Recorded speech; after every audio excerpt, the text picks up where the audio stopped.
Hello, and welcome back to Weird Worlds. If you enjoy my content, please consider hitting the like button. It's the only way the YouTube algorithm notices me. The Chemical Brain is a science fiction horror story that explores themes of artificial intelligence and human consciousness. Set in a secluded laboratory, where a group of scientists work on a groundbreaking mechanical creation, a robot intended to replicate human thought. As the experiment progresses, the boundaries between man and machine blur, leading to unexpected and terrifying consequences. The Chemical Brain by Francis Flagg. Weird Tales, January 1929. Walter Parsons is dead. At the inquest, the jury returned a verdict to the effect that the deceased came to his death by being accidentally crushed under a machine with which he was experimenting. But that is not true. It ignores several peculiar things which the panel of men could not understand, and before which their matter-of-fact minds recoiled in horror. Now, I do not wish to be misunderstood. Perhaps the verdict, as rendered, was the only sane one that could be returned. Nevertheless, if ever a man was murdered, that man was Walter Parsons. Let me put the incredible facts on paper. I do not expect to be believed, and yet. Last February, I was coming out of an employment agency in Pasadena, California, when a vigorous-looking gentleman of about 50 years accosted me. Pardon me, but I overheard what you said to the lady inside. You are a machinist? Yes. And looking for work? I am. Would you consider $150 a month and you're bored? You've hired me. He smiled briefly. My name is Rowan, Captain Rowan. And yours? Lester, John Lester. He motioned me into the front seat of a Cadillac touring car. Where shall we call for your things? I haven't any. He raised his eyebrows. They're pawned, sold, gone, I explained. I was down to my last thin dime when you hired me. He answered nothing to this, but drove to a men's furnishing store on Colorado Boulevard. Here is $50, an advance on your wages. Buy what you think you'll need. When my purchases were placed in the rear of the car, we drove out South Fair Oaks, almost to South Pasadena, and turned into the driveway of a fairly large estate on the east side of the road. The grounds were quite extensive, I noticed, and surrounded by a low stone wall. Palm trees bordered the drive that led to the garage, and orange trees grew in serried rows to right and left. The house itself was an old-fashioned wooden residence with wide verandas on each side. In the rear of the house was a brick building. This, said the captain, throwing open the door, is the machine shop and laboratory. You will notice that the machine shop is small but quite well equipped for ordinary work. Parts that cannot be made here will, of course, be ordered from larger establishments. Your work will be mostly assembling those parts and turning out certain small devices according to plans and specifications I shall give. He took me to my room on the second floor of the house and left me to bathe and shave. At dinner that evening, I met Walter Parsons. He was a clever-looking man of middle age, a chemist, I gathered, with a private income, nothing particularly striking about him, unless it was the feeling he gave of being very meticulous, very correct. The third person at the table was Captain Rowan's sister, Genevieve, who was also the housekeeper and cook, as there were no servants. She was one of those women whom at first glance you dismiss as uninteresting. At second glance you decide they are actually plain. After that you pay them little attention, and are never certain when it was you discovered they were beautiful. The captain sat at the head of his table and talked easily and naturally. Have you ever read Lucien Larkin? He asked me. No, never, I confessed. You know to whom I refer? I'm afraid not. He made a wry face. Such is fame. Well, my boy, Lucien Larkin was an astronomer, the director until his death of Mount Lowe Observatory on the peak over there. But not only was he an astronomer, he was also a great mystic, the author of several wonderful books, not the least of which is The Matchless Altar of the Soul. You must read it by all means." Parsons gave a little laugh. He looked slyly at Genevieve Rowan, and then, as if guilty of an indiscretion, glanced quickly away. "Not that you'll understand it," he mocked. "It is doubtful whether Larkin himself understood half of what he wrote." The captain smiled tolerantly. "Walter is a materialist. He doesn't believe in the theory of a great mind behind all manifestation." "Who could?" countered Parsons. He turned to me with the little sudden gesture that was characteristic of him. "It is so evident," he said, "that the mind of man is nothing but the sum of his bodily organization. When that organization breaks down, Puff, where is your mind?" "And I might observe," replied the captain, "that when the dynamo breaks down ditto, where is your power? Your very argument defeats you, Walter. Man is a machine. Very well. When he functions properly, he is a medium for mind thought. When he breaks down, his mind thought goes where? Into oblivion. Yes, the same oblivion that engulfs electricity when the generator fails to work. The same nothingness that claims radio waves when the machine fails to send them, or the receiving set to pick them up. Don't be absurd."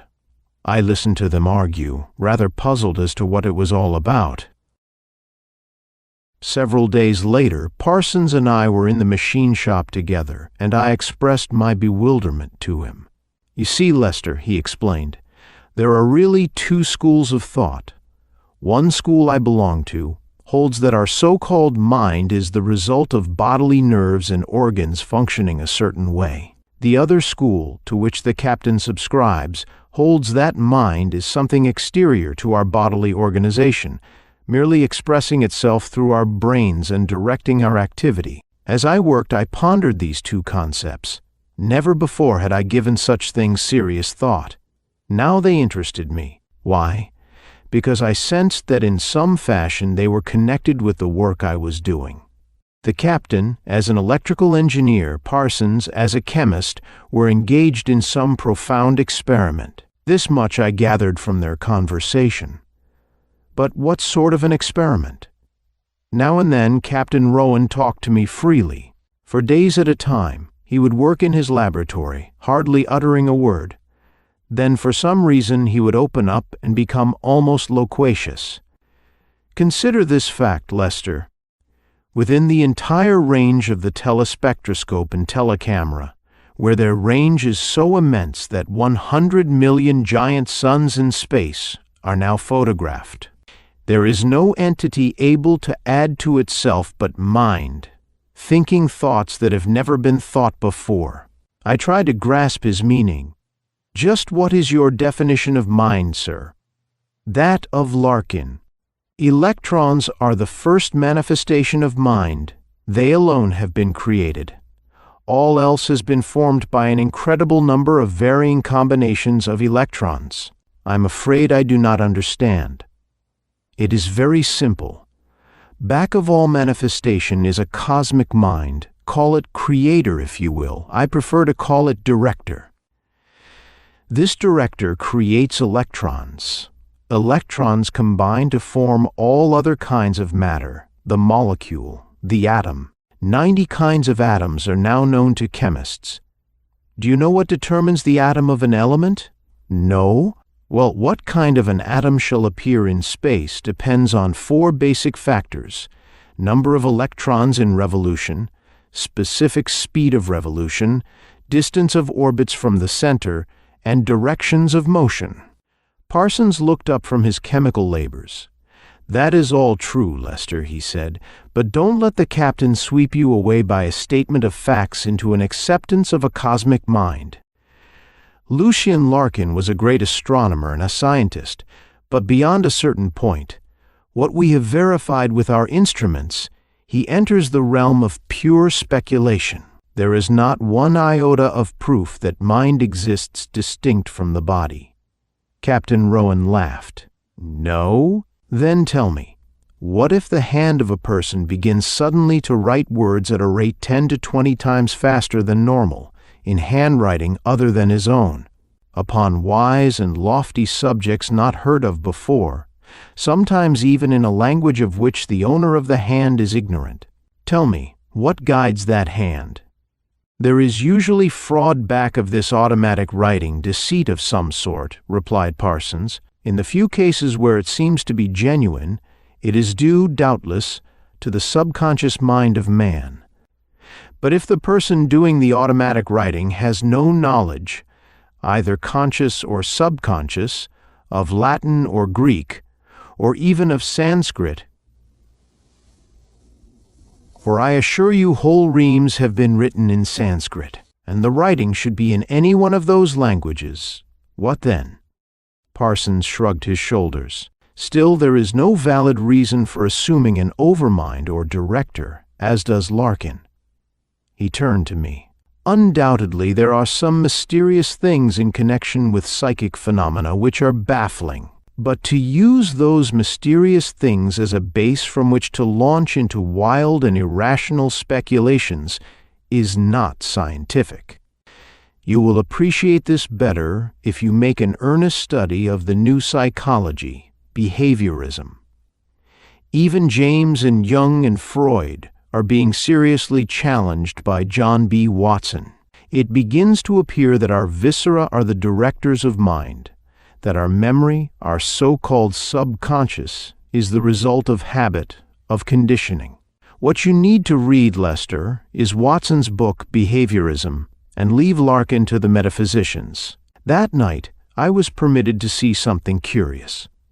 In coming through the hallway from the rear of the house to the front, I surprised Parsons and Genevieve Rowan in the front room. I was ahead of the captain and distinctly saw her in the arms of the chemist. Whether the captain saw the embrace, the quick springing apart, I do not know. The room was but dimly lighted, twilight prevailing, and the electric lights not yet turned on. It is possible he did not. At any rate, he made no comment. Beyond surmising that Miss Rowan and Parsons were secretly sweethearts, I should have given little thought to the occurrence if it had not been for what followed. Coming down the back steps to the kitchen after bathing and changing clothes, I surprised another tableau, more startling by far than the first. This time it was the captain and his sister. He held her above both elbows at arm's length, shaking her furiously. I could not see her face, as her back was toward me, but his own was snarling, murderous. "By God," he growled, "I'll kill him first. Do you understand? And you too." I retreated up the steps. What did it mean? That the captain had seen Parsons embrace his sister? But what of that? Weren't Parsons and he friends, fellow experimenters? Then why the terrible anger I had witnessed, the seething rage? I could not understand it. At the dinner table, Genevieve Rowan was her usual quiet, well-poised self. Her brother's face was placid. Had I imagined the scene in the kitchen, exaggerated it? No, that was impossible. But perhaps I was mistaken in linking it up with the earlier scene in the parlor. Parsons seemed unaware of anything amiss. He baited the captain on his mysticism in his usual mocking manner. But as the days passed, I became aware of something tense, something electric in the air. 2 or 3 times I caught the captain watching Parsons when he thought himself unobserved. His face didn't change expression at those times, no, nor his eyes, yet the fixity of his stare, something about its utter immobility, chilled the blood in my veins. I told myself I was imagining things, developing a case of nerves. Only at this time I became dynamically conscious of Genevieve Rowan herself. Her ashen hair was suddenly full of glints that caught the eye. Her rounded figure held an allure that was hard to resist. "Don't be a fool," I told myself. "The woman is gray-headed. She is 50 if she is a day." Yet in spite of such reasoning, I knew her to be beautiful, desirable. And other things I knew, half suspicions, half certainties, gleaned from a word, a gesture, a step at midnight, the creak of a loose board, of an opening door. No, I won't tell what those things were. They are too horrible to put on paper, too terrible, yes, and too sad. Now that the captain is in his grave, Parsons dead, and only Genevieve alive, Genevieve, who looks and walks about like a forlorn ghost, it is well that such things should be forgotten. Only I know that a real cause, a real lust for murder existed and was glutted with blood. But enough of that. In the workshop, a strange machine grew under our hands as day succeeded day. Parts came from distant factories, and I put them together. Other pieces of machinery I made myself according to plans furnished to me by the captain and Parsons. The machine was mounted on wheels. Incorporated in its body was an especially constructed electric dynamo.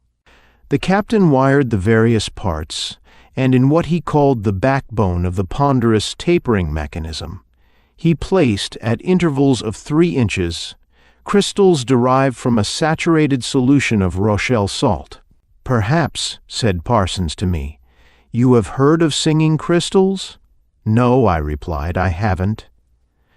"Well," he said, "it has long been known that lopsided crystals such as these have a certain effect on a ray of light passing through them. If you squeeze or pinch them, positive electricity collects at one part of the crystal and negative electricity at another. Now, if you connect these 2 points, you get a current." The discoverer of this interesting idiosyncrasy on the part of crystals was Professor Curie of Paris, who, in conjunction with his wife, later discovered radium. Behold! He pressed one crystal between his thumb and forefinger, and its neighbor shrieked as if in pain. He laughed at my astonishment. "One of these little crystals is enough to run 200 telephones. I could hardly credit it. "Yes," the captain assured me, "that is true, but in this case they are going to be the little bodies which receive and send messages up and down the vertebrae of our machine, and to various parts of its body." Body! Yes, body. For this is an iron creature we're building, a metal man. I thought him joking. "It doesn't look much like a human being," I said. "And has it to?" "Lester," said Parsons, "is under the impression, the quite common impression, that to build a machine which will function like a man, one must duplicate the human body." "As in Mrs. Shelley's Frankenstein," commented the captain. "The artificial man complete from nerves, muscles, lungs, liver, to a fluid that circulated like blood." "Exactly," agreed Parsons. "Only it had no soul and killed its inventor." Both men laughed briefly. "The concept is a medieval one," went on the captain. "For you must know, my boy, that the human body is not the perfect mechanism the average person thinks it is. A skilled mechanic would be ashamed to turn out a machine as faulty in parts as is his own body." "Perhaps so," I retorted, "but I notice that man is not able to improve on nature. There you are mistaken. Wherever man has been able to compete with nature by means of his machines, he has bettered her. Take, for instance, the process on which all life depends, the storing up of solar energy in the green leaf. The leaf is not able to catch and hold more than 1% of the radiant energy that falls upon it from the sun. In that respect, it is much less efficient than any of man's machines. A steam engine can turn into mechanical work at least 12% of the heat energy fed to it in the shape of coal, besting the natural process 11-to-1. And nature," chimed in Parsons, "has never yet proved itself capable of producing a human being that could not make mistakes. Man has come pretty near doing that very thing. Have you ever read the play R.U.R.? "No." "Well, a foreign playwright wrote a play called By Those Letters, which were an abbreviation for Russell's Universal Robots." "Robots?" I interrupted. "I believe I do know what you mean now. I've heard that word before." "Of course you have. It's become a part of the English language. Well, the playwright's idea was quite fantastic and absurd, Who ever heard of robots, mechanical men? Nobody. Yet at Washington, D.C. stands what is called the brass brain. Men step in front of it and ask questions. Talk of your ancient oracles. On the answers of this modern one, men stake their lives and millions of dollars. Good Lord, I breathed. What is it? Nothing much. Only a machine that calculates how high and low tides will be in every port of the world today, tomorrow, and 14 years from now. I gaped at him. But why continue? There are in existence machines which turn switches, dig ditches, answer telephones, steer ships, come and go at the command of the human voice, and perform numerous duties. Of course, these machines are not all assembled in one piece or place. They are distinct inventions, such as the adding machine, the electric crane, or that latest marvel of them all, the calculating machine, which works out in a few hours or weeks or months intricate problems that would take learned men 10, yes, and even 20 years to solve, and the machine makes no mistakes. You mean, I said, enthralled, that in some sort of fashion those machines are robots? Isn't it obvious? Consider, Lester, what would be the result if all those automatic brains, hands, and feet were incorporated into one body? My God! And the brains directed the hands and feet? Impossible! That is the retort the scientist and inventor has always met with. Now, this machine. Why, yes, the one we're building. It will demonstrate the correctness of the captain's and my theory. I stared at him in a species of horror. You mean, I gasped, that this thing here, I waved at the ponderous mass, is intended to be a robot, a metal man? He adjusted a crystal before answering. We hope so. But good Lord, I exclaimed, you're making a big mistake. Indeed, how so? Because no matter how much you give your machine chemical brains, it won't be able to start its own thinking processes. That is true. Man has not yet been able to build a machine that can think. The ones I referred to above all operate at a note of music, the push of a button, the sound of a voice. We recognize that fact. The problem engrossing the captain and me is this. Can we build a chemical brain delicate enough to respond to thought as it now does to sound or other stimuli? Can we give such a command as this to our chemical and mechanical brain? Keep the motor running, every 4 hours feed it gas and oil. Can we do more than that? Can we set our machine certain tasks to do, fixing those tasks in its mind, and then go away and forget it? Don't you see what that would mean? It would mean the creation of a genuine robot, an independent metal creature that would work without supervision, eat its daily ration of fuel, and never get sick or go on strike. But I was not to be swept away altogether by mere oratory. You forget, I said, that they would break down from time to time, that human beings would then have to build others. At first, yes. But what if after a while we created thousands of them whose specialty it was to repair their worn-out or broken-down brother robots? They would not have to resemble each other in the least, you understand, save in their mental capacity to receive certain commands and keep on obeying them. Once you had your workers toiling at producing for humanity, your repair machines busy at repairing and building the workers, what more supervision would man have to exercise over them than the average boss does over workers now?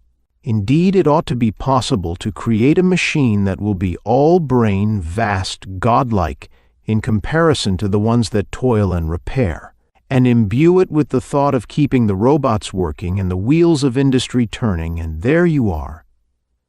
The idea was horrible to me. I couldn't entertain it without protest. But if man started such a process going, I whispered, horrified, he might not be able to check it at will. What if the robots grew out of hand, built themselves into great armies, turned on man and destroyed him? I wiped the sweat from my brow. Good God, Parsons, I said. Such inventions fly in the face of nature. They can bring humanity no good. Better leave well enough alone." He shook me by the shoulder scoffingly. "All progress man has ever made, from tilling the ground to talking over radios, has been a flying in the face of nature." The captain, who had said nothing for some time, now broke in. "There is no need to be alarmed, my boy. Those robots which Parsons visualizes would be the product of mind, therefore obedient to it." I made no reply to him, but from the day of the above conversation, my interest in the work I was doing, in the amazing experiment that was being undertaken, became intensified. The machine grew under our hands until it was 6 feet tall. It stood, as I have said before, on rollers, the rollers being encased in caterpillar belts. At the base it was about 4 feet around, tapering to 12 inches at the top. It was built not in one piece but in segments, jointed ball and socket fashion, with various springs and rubber cushions separating the different parts. To describe it further is beyond me. Only it had 2 arm-like pistons, one on each side, possessed a central electric dynamo, and was wired so profusely as to make the interior seem a tangled mass of cords. Came the day when the brain of this monstrous mechanism was put in place. The part that fitted into what I must call the neck was made of aluminum, all except the cover, which was transparent glass and screwed into place. A small cylinder, which emitted an intense bluish light when brought into contact with electricity, was inside the aluminum bowl. The captain connected the necessary wires. His face was very red. I watched breathlessly as Parsons filled the hollow globe with a glutinous mixture of opaque liquid. My hands unconsciously gripped each other until they hurt while I waited for something to happen, but nothing did. He screwed the glass cap into place and stepped down and back from the machine. "It is finished," he said quietly, looking at the captain, "finished and ready." As if his words were a knockout blow, the captain fell. "Quick!" cried Parsons to me, kneeling beside him. "A glass of water. The excitement has been too much for him. He's fainted." But he hadn't fainted. When the doctor reached the house, he was dead. "That heart of his," explained the physician. "I told him to be careful, to avoid any sudden strain or excitement." Genevieve Rowan was beside herself with grief. In front of us all, Parsons put his arms around her. There, dearest, it is terrible, yes, but it may be for the best." Was it relief I saw on his face? I scorned myself for the thought, and yet, in spite of the fact that they had been absorbed in a kindred experiment, working together harmoniously enough in the laboratory, I was conscious of the fact that all was not as it should be between the 2 men. How did I know this when I never heard a word of ill feeling pass between them, never intercepted a glance that could be actually interpreted as inimical? I can't say. But I knew it instinctively, as I knew other things on which their antagonism was based, things as to which my lips are forever sealed. On the back porch, I found a large notebook. It had evidently dropped from the captain's pocket as we carried him into the house. I slipped it into my pocket, intending to give it to Miss Rowan later, and continued on my way to the laboratory to lock things up. What I saw there drove all thought of the notebook from my mind. A strange glow was radiating from the glass cap which topped the head of the machine. It was reddish-blue in color. Evidently, the chemical solution contained in the aluminum bowl gave rise to this phenomenon. Fascinated, I climbed the short step-ladder and peered through the glass. The glutinous mixture was pulsing as if alive. It was now a gray, speckled mass shot through with red streamers. The sight startled me. The gooseflesh rose on my skin, and I had that familiar sensation of the scalp which people mean when they say their hair stands on end. I left the laboratory abruptly, in my haste forgetting to fasten the door. It was my intention to tell Parsons of what I had seen, but he was still in the parlor comforting the captain's sister, so I continued on my way upstairs. I had just begun to strip when the deep purring of a motor came from the rear yard. This was strange, as I had heard no car entering the driveway. My room was in the rear of the house, so it was possible for me to glance out the open window to observe who it was. Darkness had fallen. The motor, by the sound of it, was right under me, near the back door. I could hear it, but the thick foliage of a pepper tree prevented me from looking straight down.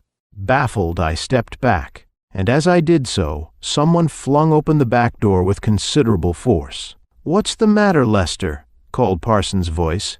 "It isn't I," I shouted down. "I'm upstairs." "Then who the devil?" A ponderous weight was dragging across the kitchen floor. My heart leapt suffocatingly in my throat. A floorboard cracked like a pistol shot somewhere beneath me. "I say," came Parsons' voice. "I say, what's the matter here? What's the— oh my God!" His voice went up in a terrible crescendo, went up and ceased. I snatched up the first thing beneath my hand, a large Stilson wrench, and leapt down the stairs. Someone was screaming like mad, and the house was rocking under the impact of stamping blows. In the passageway, I nearly trampled on a prone body, that of Genevieve Rowan, and had to hurdle it to reach the kitchen. Parsons had evidently turned on the lights as he entered, for the room was well lit. At the sight of what I saw, strength nearly left me. I stood as if petrified. There before me, believe it or not as you like, was lying the crushed and bleeding body of Walter Parsons, his features fixed in a set grimace of stark horror and agony. While crouching over him like some fearsome prehistoric monster was the metal man he had helped to make, the hideous robot, driving its short arm-like pistons into his still quivering flesh. The sight sickened me. My bowels turned to water. The awful monstrosity was bent over like a bow, screaming as if in rage, and the pulsing matter under the glass cap on the top of its head sent out its reddish-blue tinge and glared at me like an evil eye. Insane with terror, I showered blow after blow on it with my Stilson wrench. The glass cap broke. The glutinous mass rolled out and pulsed on the floor like a living thing in its death throes. Even as it fell, the whole body of the machine straightened up convulsively. Through all its sinuous wires and lengths ran a sighing sob. Then, with a terrible crash, it fell over on the already horribly mutilated body of its victim and was still. I waited to see no more. I turned and ran. I remember that I screamed as I ran. That is all. I told them everything at the inquest. Nay, more. I showed them what was written in Captain Rowan's notebook, the one I had picked up, put in my pocket, forgotten, and then accidentally glanced at later, only 2 pages of writing in the captain's almost illegible script. They read as follows. Within the entire realm of the vast and intricate modern science of electricity, there is nothing more wonderful and awe-inspiring than induction, action at a distance without a conducting wire. This fact is the base of the wireless systems of telegraphy and telephony, and of all electrodynamic machinery such as dynamos and motors, the bases of electric lights and electric railroads. But see this. I am convinced that we actually think by induction. And underneath this palpable quotation, which is credited to Lucien Larkin, was written these words: "If this be true, then man's mind is more than the sum and total of his bodily organization. What if my heart cannot hold out much longer? I know that my mind shall live on. It shall manifest itself through the brain of the machine." Parsons is mistaken about this. He is a fool. If he understood, if he knew. Oh, Genevieve, if I thought that were true, I would kill. The writing stops here. But the question will not down.